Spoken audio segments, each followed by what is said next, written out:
আজ থেকে আমি কাঠ মিস্ত্রি হব, ঘর টেবিল সব বানাবো। চল দেখি কত সুন্দর হবে।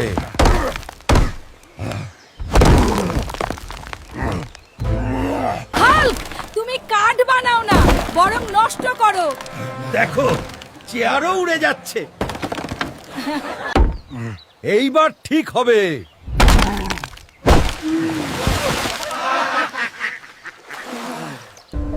আমি কি ভুল করলাম?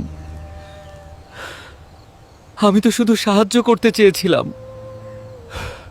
হাল্ক, তোর কাজ কাঠমিস্ত্রি না, বরং আমাদের কাঠ কাটার মেশিন হ। ঠিক আছে, কাঠ কাটবো। ও, কিন্তু আর কিছু বানাতে যাব না।